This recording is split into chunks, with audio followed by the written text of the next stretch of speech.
उचित समझा कि दो चार विषय आपके सामने रखूं और फर्स्ट टाइम वोटर्स को याद रखते हुए और उनके लिए, उनके इंफॉर्मेशन के लिए, जिस काल में उनका कोई अनुभव नहीं है या शायद उनका जन्म भी उसके बाद में हुआ, जंगल राज के बाद में हुआ, ऐसे बिहार के जंगल राज से बाहर आने के लिए कितना मेहनत करना पड़ा और उससे बिहार का क्या नुकसान हुआ, उसके ऊपर मैं थोड़ा विषय रखना चाहती हूँ। और इसीलिए मेरा ओपनिंग स्टेटमेंट थोड़ा आप सब्र रखिए, थोड़ा लंबा है, मगर एकदम लंबा नहीं करूंगी। आप जरूर मेरे से फिर प्रश्नोत्तरी के समय पूछ भी सकते हैं। मैं ये जरूर याद दिलाना चाहती हूँ, सम्मान चाहिए, विकास नहीं।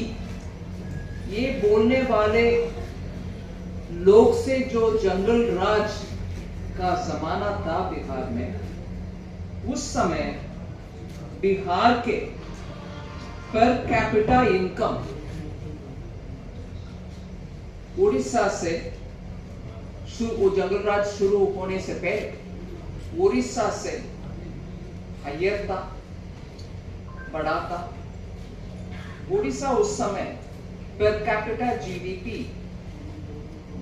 20,591 रुपीस था, 20,591। और उस समय 1991 के समय में बात कर, बिहार का 21,282 था। मगर जंगल राज शुरू होने के बाद बिहार का 33% ड्रॉप हुआ और आराम से उड़ीसा 31% ज्यादा बढ़ा। इसीलिए 2002 तक जब हम पहुंचे,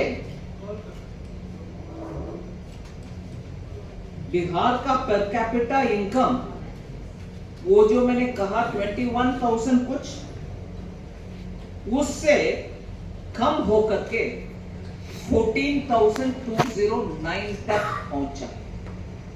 उस 10 साल जंगल राज के कारण पर कैपिटा, हर व्यक्ति का आमदनी जो मेजर होती है पर कैपिटा जीडीपी, वो 21,282 1991 में जो था, उससे कम होकर के 14,209 में पहुंचा। फिर पोस्ट 2002 के बाद में पर बिहार के per capita income average growth के अनुसार, एवरेज एनुअल ग्रोथ 5% के 5.6% के अनुसार वो 14,000 जहां गिरावट हुई 14,209 से उठ करके 37,000 तक पहुंचा 2019 तक। मेहनत के कारण और जंगल राज को मिटाने के बाद, थोड़ा कानून व्यवस्था ठीक होने के बाद ये था। मगर इसी 5% का ग्रोथ अगर वो कालखंड में अगर 1980 से 91 से लेकर के 2002 तक वही 5% के अनुसार हम कैलकुलेट भी करें, बिहार का 2019 जहां हम मेहनत के बाद 37 तक पहुंचाया, अगर उस जंगल राज ना रहते, बिहार का पर कैपिटा 95,330 तक पहुंच गया होगा 2019। जंगल राज से जो नुकसान आता है, आम आदमी के आमदनी तक उसका असर पड़ता है। लॉ एंड ऑर्डर के द्वारा तो मर्डर, खून, हत्या, रेप ये सब होता, वो भी भयंकर। मगर पर कैपिटा इनकम के विषय में आप जरा सोचेंगे, यही है अंतर। मेहनत के बाद 2002 से 37,000 तक जहां पहुंचा, अगर रेगुलर लॉ एंड ऑर्डर उस समय भी रहता 95,000 तक बिहार के इनकम पर कैपिटा इनकम हो जाता। अभी उसी जो सम्मान चाहिए विकास नहीं बोलने वाले, तब बोलने वाले आज भी क्या भाषा बोल रहे हैं जी? फुल रिजर्वेशन हम देंगे माइनॉरिटीज को, जब रिलीजन आधारित रिजर्वेशन हमारे कानून में, कॉन्स्टिट्यूशन में अनुमति नहीं। इसका मतलब ये हुआ कि एससी, एसटी, ओबीसी से छीन करके रिलीजन आधारित रिजर्वेशन देने के लिए एक क्लियर प्लान के साथ चल रही है इंडिया अलायंस। इसका भाषाओं से मैं ये कंक्लूजन में नहीं आ रही। कर्नाटका के कांग्रेस सरकार ने उधर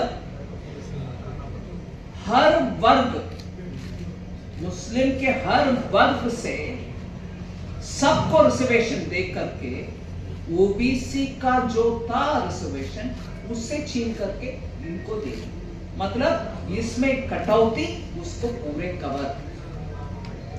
यही भाषा जो अभी बोला जा रहा है उसका मतलब यही होगा, और बिहार में भी यही होगा।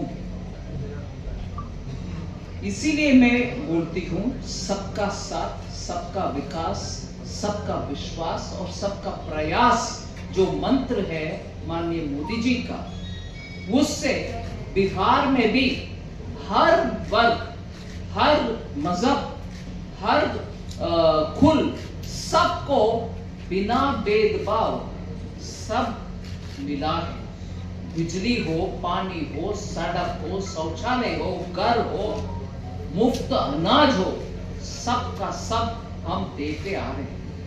इसलिए जब माननीय प्रधानमंत्री जी बोलते हैं सबका साथ, सबका विकास, उसमें सम्मान भी है और विकास भी है। ये नहीं है कि हमें सम्मान चाहिए, विकास नहीं चाहिए।